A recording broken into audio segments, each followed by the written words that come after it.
Donc aujourd'hui, nous nous retrouvons pour une nouvelle séance qui va être dédiée intégralement au système d'information. Alors, parler de système d'information, eh bien, c'est d'abord effectivement de voir un peu d'où vient ce concept de système d'information, de le définir plus précisément. Alors, la définition que l'on peut proposer, eh bien, on peut proposer celle qui est fournie par Robert Rex, qui est un bon spécialiste français des systèmes d'information, donc qui a été fournie en 1997. Alors, Rex nous précise qu'un système d'information est d'abord un ensemble organisé de ressources. Quelles sont ces ressources? Eh bien, ce sont des matériels, les matériels informatiques, des logiciels et des progiciels, du personnel, et c'est important d'insister là-dessus parce que tout ça est mu et activé et dynamisé par des hommes. Ce sont des données, l'objet de la circulation sur le système d'information, ce sont des procédures aussi, et tout cela va permettre d'acquérir, de traiter, de stocker et de communiquer des informations qui vont prendre la forme de données, de textes, d'images, de sons, etc. Robert Rex est prudent avec le etc., puisqu'aujourd'hui déjà nous pouvons rajouter un contenu qui n'existait pas alors ou qui était très confidentiel, à savoir la ressource vidéo. Et donc tout cela va pouvoir figurer et circuler dans les systèmes d'information des organisations. Alors, un système d'information, pour résumer, eh bien, c'est donc un ensemble de ressources matérielles, humaines et de technologies de traitement de l'information. Alors, surtout, de grâce, ne faites pas cette confusion, un système d'information est plus que le système informatique. Si vous voulez, le système informatique, c'est l'architecture matérielle du système d'information. Autrement dit, on ne peut pas limiter le monde de l'automobile aux autoroutes. Évidemment, les autoroutes ou les routes sont les infrastructures sur lesquelles ont roulé les automobiles, mais la circulation automobile, c'est autre chose que le réseau routier. Eh bien, si vous voulez, c'est à peu près la même chose pour les systèmes d'information et le système informatique. Mais en même temps, le système d'information est plus qu'une application, puisque souvent on a tendance à limiter le système d'information au système d'information de gestion. Et en fait, il n'y a pas que la gestion qui est intéressée par les procédures du système d'information. Il y a absolument toutes les applications nécessaires au bon fonctionnement de l'entreprise. Alors, les trois rôles du système d'information, eh bien, il y a trois rôles qui sont extrêmement importants. D'une part, le système d'information est un outil de coordination, j'allais dire presque la résultante nécessaire de la division du travail et de la spécialisation. Le travail est spécialisé, donc il doit être coordonné. Eh bien, le système d'information va en partie permettre de le coordonner. C'est aussi un outil de contrôle, puisque le système d'information va faire remonter des résultats et va inscrire dans le temps des objectifs. Et donc, on va pouvoir procéder à des comparaisons entre résultats et objectifs. Et donc, effectivement, le système d'information va contribuer à informer des dysfonctionnements de l'entreprise. C'est un outil d'élaboration de la décision. On sait que décider, c'est choisir. Choisir, c'est être informé. Et donc, le système d'information, eh bien, en tant qu'outil privilégié de l'information du décideur, va participer, évidemment, à l'élaboration des décisions. Alors, une fois qu'on a vu ces trois rôles et qu'on a défini donc ce système d'information, eh bien, regardons comment fonctionne et quelles sont les fonctions précises de ces systèmes d'information contemporains. Alors, on considère généralement, tout le monde est à peu près d'accord là-dessus, que le système d'information est doté de 4 grandes fonctions. Alors, pour jouer son triple rôle, en effet, il doit réaliser ces 4 fonctions. Donc, je vous rappelle, son triple rôle, outil de coordination, outil de contrôle et outil d'aide à la décision. Alors, ces 4 fonctions, c'est d'abord la collecte de données, c'est ensuite le stockage des données, en troisième lieu, le traitement des données, et enfin, la mise à disposition, la restitution des données. Alors, je vous propose de voir plus en détail ces quatre fonctions. Alors, la collecte des données, tout d'abord, eh bien, il faut se procurer des données. Évidemment, c'est le premier temps. Se procurer des données, ça veut dire 3 choses différentes pour l'essentiel. Ça veut dire écouter, puisqu'il y a beaucoup de données qui sont communiquées en interne par des collaborateurs qui sont des données uniquement de communication orale, mais aussi des fournisseurs ou ou des concurrents ou des clients qui vont donner des appréciations que bien sûr ensuite un interlocuteur va restituer et va graver dans le système d'information, mais souvent l'information, le point de départ de l'information, c'est une information orale et il va s'agir d'écouter. Quand on n'écoute pas, eh bien, on peut avoir de l'information par observation, donc c'est tout ce qui est lié au rôle de veille commerciale, veille concurrentielle, veille technologique. Et donc, il s'agit d'observer pour les différents acteurs à l'intérieur et à l'extérieur de l'entreprise, eh bien, d'observer le comportement d'autres acteurs généralement. Et puis, parfois, c'est lire, puisqu'effectivement, l'information, elle est aussi souvent écrite. Ce sont des rapports d'activité, ce sont des communiqués de presse. Et donc, vous avez toute une série, et puis ce sont des rapports de gestion en interne, évidemment. Et donc, vous avez toute une série d'informations écrites. Donc, se procurer des données, collecter des données, eh bien, ça passe par la mobilisation d'un de ces trois moyens le plus généralement. Alors, une fois qu'on s'est procuré les données, mais il va s'agir de les saisir dans le système d'information.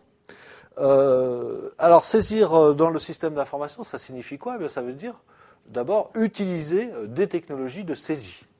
Évidemment, et donc, sur les systèmes informatisés, ces technologies sont très particulières.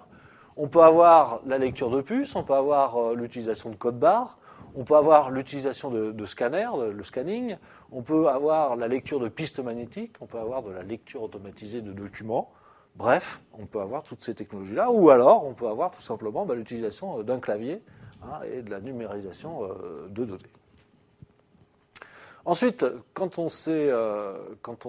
a saisi les données, il va s'agir, je dis ensuite, mais ça se fait pratiquement dans le même temps avec l'outil informatique, il va falloir classer et codifier les données. Synthétiser les données, extrêmement important, puisqu'on va voir que un bon système d'information n'est pas le système d'information qui donne le maximum d'informations, mais qui donne des informations pertinentes. Et une information pertinente est une information qui est déjà mise en forme, prête à être utilisée, et donc relativement synthétique. Donc la synthétisation des données est quelque chose d'important. Alors, on peut passer ensuite au troisième temps, donc après la collecte des données, on peut passer au stockage des données. Alors ce stockage des données, eh bien, il concerne en fait la capacité du système à conserver de manière durable et fiable les informations. Donc, ce qui est important dans cette définition, c'est de manière durable, puisque effectivement, l'information peut être. Alors, il y a de l'information éphémère qui est amenée à évoluer et donc que l'on va remplacer au fur et à mesure. Par exemple, une information concernant le suivi d'un client particulier, bien qu'on puisse effectivement aussi conserver l'historique, mais ce qui va être important, par exemple, dans un service d'administration commerciale, c'est de suivre l'encours et le solde d'un client. Et c'est beaucoup plus important que de savoir ce qu'il nous devait mois par mois depuis 10 ans.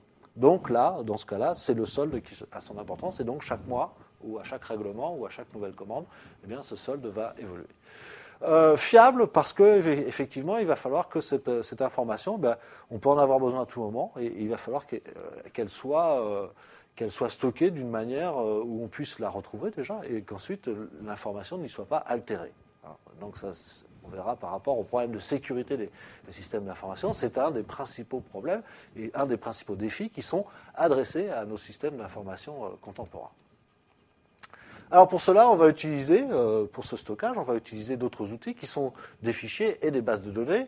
Les bases de données étant des ensembles de fichiers que l'on peut croiser et donc que l'on peut mobiliser par différents types d'entrées.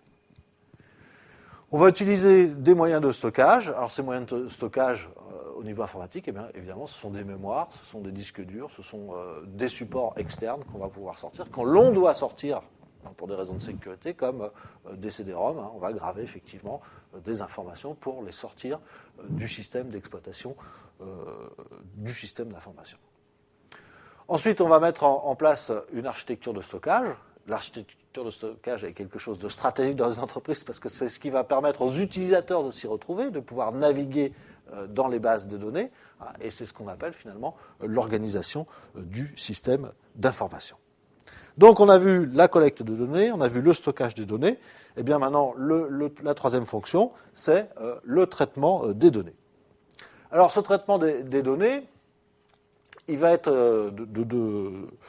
de deux natures. Il va être soit manuel, soit informatisé, avec des procédures de mise à jour, qui sont là aussi ces procédures de mise à jour ou manuelles ou automatisées, et qui vont nécessiter une mise en forme spécifique. Alors ça, c'est au choix des utilisateurs, et de même quantité d'informations ou une même information peut effectivement être mise en forme d'une manière différente en fonction de l'utilisateur.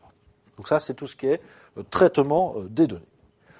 Enfin, et c'est le plus important pour le côté opérationnel dans l'entreprise, évidemment, la dernière fonction, la mise à disposition des données. Alors, ça concerne évidemment les procédures de circulation et de restitution de l'information. C'est ce qu'on appelle la mise à disposition. Sachant qu'évidemment, aujourd'hui, dans nos systèmes d'information, eh bien, vous avez une organisation en réseau du système d'information, donc en réseau intranet, c'est-à-dire un réseau qui est interne à une organisation, donc qui est délimité en fonction des frontières de l'entreprise, si vous voulez, ou du groupe quand il s'agit d'une entreprise à plusieurs filiales.